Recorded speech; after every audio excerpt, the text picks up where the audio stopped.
One इस video में हम देखने वाले हैं जो क्लास 10th की ज्योग्राफी है बिहार बोर्ड की, उसके वन एवं वन्य जीव संसाधन चैप्टर के टोटल सॉल्यूशन को देखने वाले हैं। तो स्टार्ट करते हैं। ऑब्जेक्टिव क्वेश्चन आप देख रहे हो जैसा कि स्क्रीन पे। मैं पेन ले लेती हूँ जी। तो फर्स्ट क्वेश्चन है कि भारत में 2001 में कितने प्रतिशत भौगोलिक क्षेत्र में वन का विस्तार था। तो 19.27 जो प्रतिशत है उस पर वन का विस्तार था। सेकंड क्वेश्चन है कि वन स्थिति रिपोर्ट के अनुसार भारत में वन का विस्तार है तो 20.55% जो है वो क्या है, भौगोलिक क्षेत्र में वन का विस्तार है। थर्ड क्वेश्चन है बिहार में कितने प्रतिशत भौगोलिक क्षेत्र में वन का फैलाव है। तो लगभग 5% हम कह सकते हैं कि बिहार में वन का क्षेत्र फैलाव है। ठीक है। फिर पूर्वोत्तर राज्य में 188 आदिवासी जिलों में देश के कुल क्षेत्र का कितना प्रतिशत वन है। तो 60.11। 5 नंबर क्वेश्चन है कि किस राज्य में वन का सबसे अधिक विस्तार है। तो आप देख लो कि मध्य प्रदेश में क्या है कि वन का सबसे अत्यधिक विस्तार है। फिर क्वेश्चन है कि वन संरक्षण पर प्रतिबंध की दृष्टि से वनों को वर्गीकृत किया गया है। तो वनों को 5 भागों में वर्गीकृत किया गया है। फिर है कि 1951 से 1980 तक लगभग कितने वर्ग किलोमीटर वन क्षेत्र कृषि भूमि में परिवर्तित हुए। तो आप देख लो कि यहाँ पे 26,200 जो वन थे ना, वर्ग किलोमीटर वन, ये क्या किए कि खेती में परिवर्तित हो गए। रीज़न आप सोच सकते हो कि क्यों खेती में परिवर्तित होंगे। अगर आप सोच सकते हो तो कमेंट करना हमें। 8 नंबर क्वेश्चन है कि संविधान की धारा 21 का संबंध है। तो वन्य जीवों एवं प्राकृतिक संसाधनों के संरक्षण से है। उसी तरीके से हमारा 9 नंबर क्वेश्चन है कि AO के वानिकी रिपोर्ट के अनुसार 1948 में विश्व में कितने हेक्टेयर भूमि पर वन का विस्तार था। तो लगभग 4 अरब हेक्टेयर पे वन का विस्तार था। 3 नंबर क्वेश्चन है कि प्राकृतिक संसाधनों के संरक्षण 1968 में कौन सा कन्वेंशन हुआ था। तो अफ्रीकी कन्वेंशन हुआ था। उसी तरीके से क्वेश्चन 11 नंबर की इनमें कौन सा जीव है जो केवल भारत में ही पाया जाता है। तो जो डॉल्फिन है ना, गांगेय डॉल्फिन, यानी जो गंगा नदी में जो डॉल्फिन है, ये सिर्फ भारत में ही पाई जाती है। भारत का राष्ट्रीय पक्षी मोर है, जिसको हम लोग मयूर भी कहते हैं, बचपन से पढ़ते आ रहे हैं।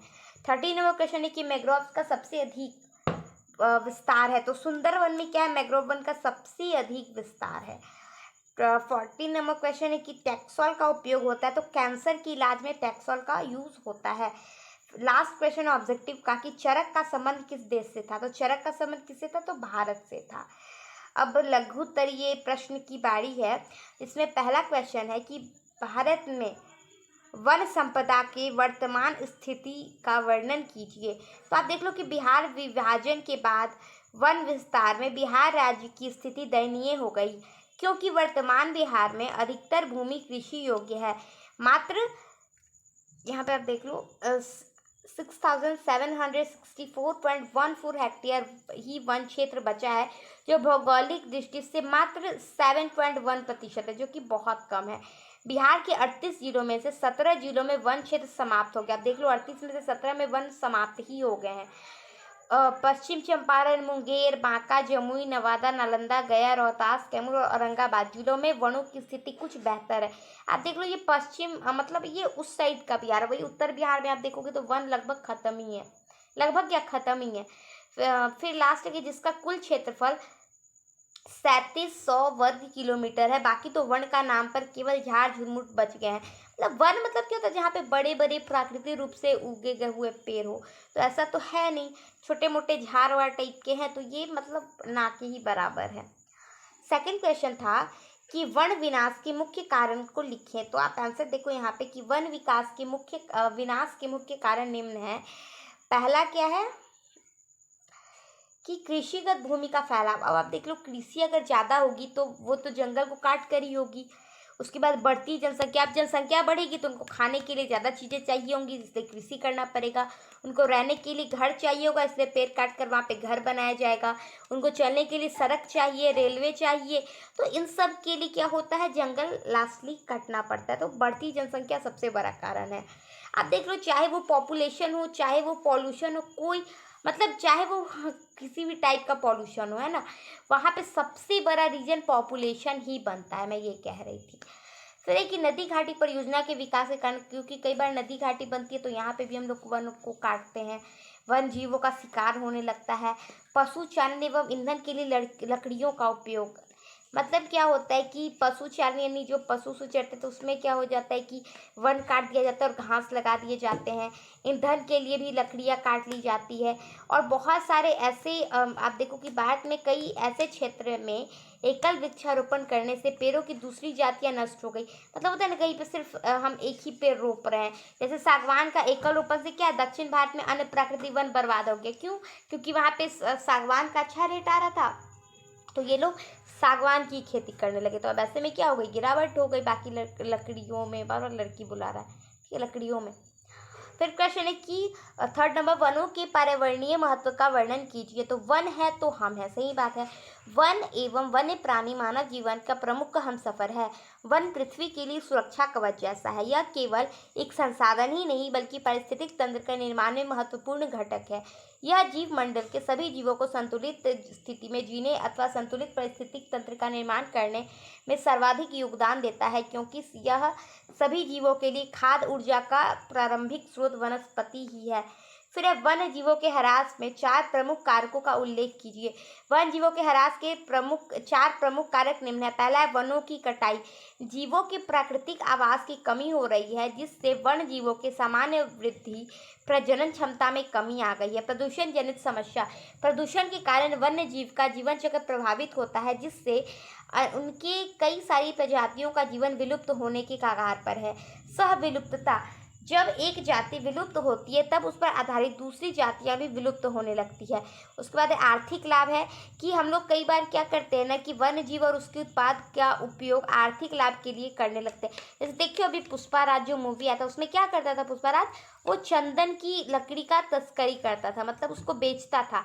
तो ये गलत है, क्योंकि अब देखो चंदन के लिए हम ज़्यादा अगर ये करेंगे तो अगर मतलब क्या होगा कि हम उसको अपने लालच के लिए वन को काटते जा रहे हैं। सो बात यहाँ पे मैं बोल रही थी, है ना। 5 नंबर क्वेश्चन है कि क्या था, वन एवं वन्य जीव के संरक्षण में सहयोगी रीति रिवाज का उल्लेख कीजिए। अब देखो बहुत सारा ऐसा पूजा होता है ना जो पेड़ वेड़ के पास होता है। जैसे ऐसे बिहार में वट सावित्री का पूजा होता है, पता नहीं आप लोग जानते होगे कि नहीं जानते होगे। तो ये वड़ के मतलब बरगद का जो पेड़ होता है उसके आसपास, मतलब उसको उसके पास किया जाता है। फिर पीपल का पूजा होता है। तो इसी तरीके से क्या होता है, अगर हम कोई चीज़ करने, जैसे देखो कोई ज़मीन है, ठीक है, तो ये खाली पड़ी हुई है, तो यहाँ पे कोई भी अपना राइट बता सकता है कि हाँ ये मेरा ज़मीन है। यहीं पे आप एक शिवलिंग डाल दो और क्या करो, या फिर यहाँ पे कोई पूजा उस पर मतलब एक आध रेड वाला क्या आता है धागा, उस पर बांध दो और पूजा करने लगो। देखना कल से पूरा वहाँ पे भीड़ लग जाएगा। अब इससे क्या होगा, फायदा ये होगा कि ये ज़मीन आपकी रिजर्व हो गई, ये पेड़ आपका रिजर्व हो गया, तो ये कहीं ना कहीं अच्छा भी है। तो सहयोगी रीति रिवाज का वन एवं वन्य जीवों के संरक्षण में काफ़ी महत्वपूर्ण योगदान है। ग्रामीण लोग कई धार्मिक अनुष्ठानों में 100 से अधिक पादप प्रजाति का प्रयोग करते हैं। इन पौधों के लिए खेतों में भी उगाते हैं, जैसे तुलसी का, पीपल का, ये सब मतलब पूजा होता है। आदिवासियों का अपने क्षेत्र में पाए जाने वाले पेड़ पौधे तथा वन जीवों से भावनात्मक एवं आत्मीय लगाव हो जाता है ना। और आदिवासी लोगों को बहुत रहता है ये सब चीज़ें। वे प्रजनन काल में मादा वन पशुओं का शिकार भी नहीं करते हैं। फिर है कि वन संसाधनों का उपयोग चक्रीय पद्धति से करते हैं। वन के खास क्षेत्रों को सुरक्षित कर वहाँ पे प्रवेश भी नहीं करते। तो ये सबसे क्या होता है कि वन सुरक्षित रहता है। ये लघु तरीका लास्ट पेज है। चिपको आंदोलन क्या है, तो आप देख लो कि उत्तर प्रदेश के टेहरी गढ़वाल पर्वतीय जिले में सुंदरलाल बहुगुणा के नेतृत्व में अनपढ़ जनजातियों द्वारा 1972 में एक आंदोलन शुरू हुआ। इसे चिपको आंदोलन कहा जाता है। इस आंदोलन में स्थानीय लोग ठेकेदार और हरे भरे पौधों को काटते देख उसे बचाने के लिए अपने आगोश में पौधों को घेर कर उसकी रक्षा करते थे। इसे कई देशों ने स्वीकारा। आप देखो यहाँ पे जैसे पेड़ है ना, उसको चारों तरफ से मतलब ऐसे करके लिपट जाते थे कि नहीं पेड़ को नहीं काटने देंगे, पेड़ बचाओ आंदोलन, है ना, उसको चिपको आंदोलन कहते हैं। फिर है कैंसर रोग के उपचार में वन का प्रमुख योगदान है। ऑब्जेक्टिव में भी हमने पढ़ा था अभी। तो आप यहाँ पर देखो कि कैंसर रोग उपचार के लिए वन का क्या योगदान है। तो हिमालय में एक पौधा होता है जिसको हिमालय यव कहते हैं। ये चीड़ के पौधे का एक प्रकार है। ये एक औषधीय पौधा है जो हिमालय और अरुणाचल प्रदेश के कई क्षेत्रों में पाया जाता है। इसकी छाल, पत्तियां, टहनियों में टैक्सोल नामक रसायन निकलता है जिससे कैंसर रोधी औषधि बनाई जाती है। यह विश्व में सबसे ज़्यादा कैंसर के लिए बिकने वाली दवाई है। ठीक है, तो इसे ये क्या होता है कि इम्पॉर्टेंट है। फिर है कि 10 लुप्त होने वाले पशु पक्षियों का नाम लिखिए। तो एशियाई चीता, गुलाबी सिर वाला बत्तख, डोडो, गिद्ध, सीर के 3 प्रजातियां जैसे बाली, जावन और कैस्पियन, कस्तूरी मृग, चीतल, ये सब कौन है? विलुप्त होने वाले जीव है। डायनासोर भी लिख लो इसमें। फिर एक की 9 नंबर क्वेश्चन की वन्य जीवों के ह्रास में प्रदूषण जनित समस्या का अपना विचार स्पष्ट करें। तो आप देख लो कि वन्य जीवों के ह्रास में प्रदूषण बहुत बड़ा कारण है। पराबैंगनी किरणें, अम्ल वर्षा और ग्रीन हाउस प्रभाव आदि से वन्य जीवों में काफ़ी प्रभावित किया है। ठीक है, इसके अलावा वायु, जल और मृदा प्रदूषण के कारण वन और वन्य जीवों के जीवन चक्र गंभीर रूप से प्रभावित हो रहा है। इससे उनकी प्रजातियां की क्षमता प्रभावित हो रही है, प्रजनन क्षमता प्रभावित हो रही है और फलस्वरूप धीरे धीरे वन्य जीव संकटग्रस्त होते जाते हैं। लास्ट क्वेश्चन है लघु तरीका कि भारत के 2 प्रमुख जैव मंडल क्षेत्र का नाम, क्षेत्रफल और प्रांत का नाम बताएं। तो अब देखो, पहला नीलगिरी है और इसका क्षेत्रफल 5520 वर्ग किलोमीटर है और इसका जो प्रांत है वो देख लो कि तमिलनाडु, केरल, कर्नाटका, ये तीनों प्रांत में ये क्या है कि ये फैला हुआ है नीलगिरी। और उसी तरीके से सेकंड है मानस, ये 2837 वर्ग किलोमीटर है जो कि असम में अवस्थित है। क्लियर, यहाँ पे आपका लघु उत्तरीय कंप्लीट हो गया। यहाँ से हम लोग दीर्घ उत्तरीय स्टार्ट करते हैं।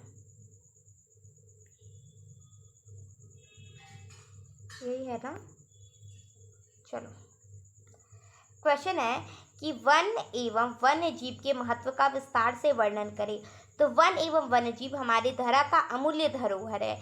ये मानव जीवन के प्रमुख हमसफर है जो पृथ्वी के लिए सुरक्षा कवच है। वन एवं वन्य जीव का महत्व निम्नलिखित है। पहला है प्राकृतिक संतुलन। वन एवं वन्य जीव प्राकृतिक संतुलन कायम रखने में मदद करते हैं, जैसे आवास तथा उनमें कार्यों के लिए जंगल काटे जाने के अनेक पारिस्थितिक समस्याएं उत्पन्न हुई, जैसे मृदा अपरदन। अनावृष्टि मतलब क्या होता है पता है आपको? अनावृष्टि मतलब कि बारिश की कमी, जिसको हम लोग अकाल कहते हैं। और अतिवृष्टि यानी बहुत बारिश होना, याद रखना। सेकंड है आर्थिक महत्व। आर्थिक महत्व क्या है कि वन एवं वन्य जीव को ऐसे उत्पाद प्राप्त करते हैं जिनका आर्थिक महत्व बहुत अधिक है, जैसे कीमती लकड़ियाँ, जड़ी बूटी, हाथी दांत, चमड़ा, ये सब क्या है ना बहुत मतलब महंगा बिकता है। अभी मैंने बताया चंदन की लकड़ी बहुत महंगी बिकती है। फिर है वैज्ञानिक उपयोग। तो वन प्राणी पर किए गए प्रयोगों के जरिए शरीर रचना, कायिक तथा पारिस्थितिक तथ्यों का अपार ज्ञान प्राप्त हुआ है। नई औषधियों के गुण अथवा नई शल्य चिकित्सा पता है किसको कहते हैं? यानी सर्जरी, काटना उठना। ठीक है, प्रणाली की महत्ता की जांच पहले मेढक, खरगोश, बंदर, भेड़ इत्यादि के वन्य प्राणियों पर ही किया जाता है। आप देखो कोई भी मान लो सर्जरी करना है, अब डायरेक्ट इंसान पे कर देंगे तो हो सकता है कि वो मर जाए। तो ऐसे में क्या होता है कि जो छोटे छोटे जानवर, मेढक में आपने देखा है मुन्ना भाई MBBS, उसमें मेढक का सर्जरी करता है। तो उसमें आप देखो कि इससे क्या होता है ना कि हम इंसान को एटलीस्ट बचा पाते हैं। हालांकि जानवर को भी मारना इंसानियत नहीं है, बट क्या होता है कि हम लोग को जैसे कुछ सीखने के लिए ये सर्जरी क्यों होता है? किसी को बचाने के लिए। तो जहाँ 1000 लोग अगर बच रहे हैं तो हम लोग को ये करना ही पड़ता है ना, कुछ पाने के लिए कुछ खोना पड़ता है, सुहाल है।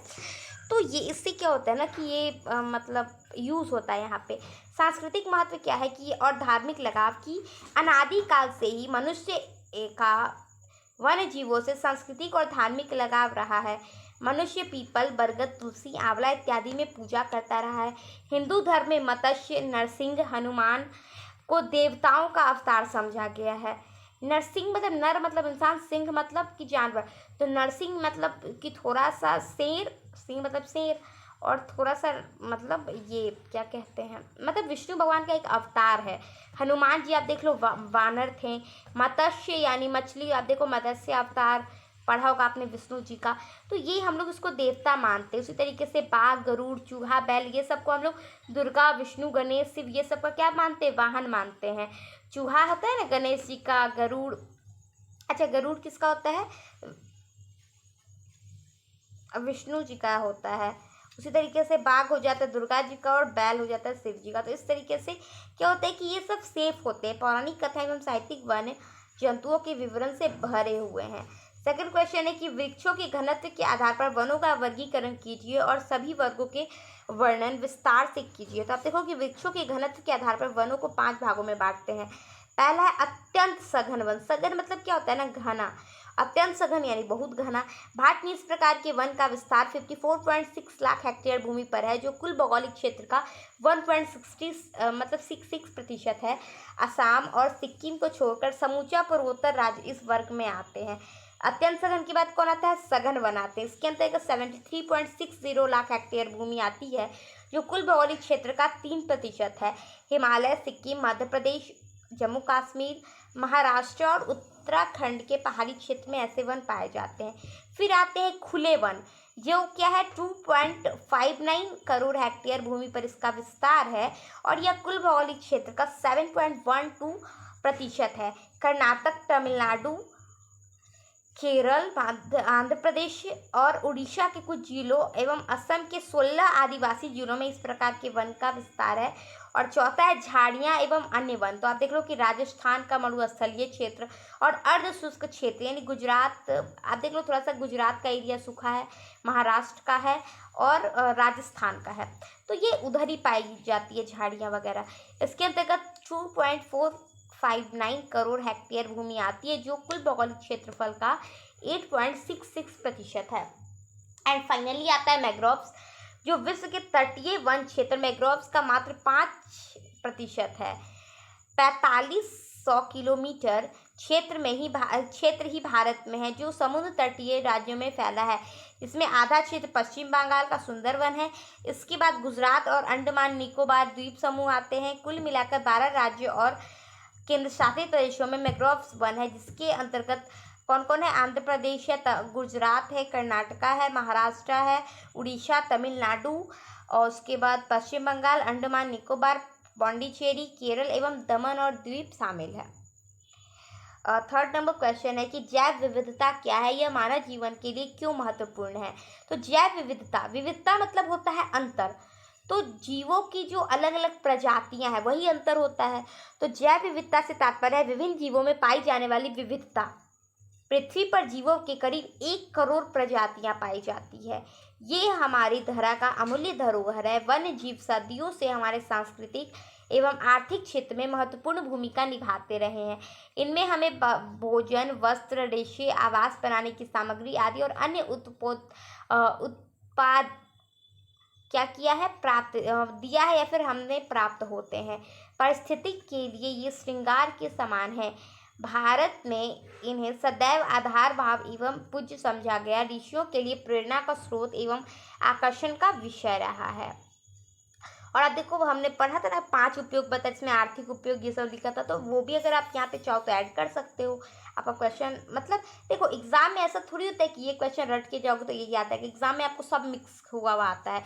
तो वहाँ पे वैसे भी एक चैप्टर से क्या है एटलीस्ट 1 ही क्वेश्चन रहेंगे, तो वहाँ पे आपको जितना भी आता है उस टॉपिक से रिलेटेड क्वेश्चन तो सारा ही लिख देना स्टार बना बना कर। अब ये भी नहीं कि लघु उत्तर ये है और आप 200 वर्ड में लिख देना, मतलब इम्पॉर्टेंट पॉइंट और फैक्ट बना के आप एग्ज़ाम खैर अभी आने दो, मैं बताऊंगी कि कैसे एग्ज़ाम में आप लोगों को लिखना है, वो लास्ट उस वक्त देखा जाएगा। अभी हम लोग पढ़ाई करते हैं।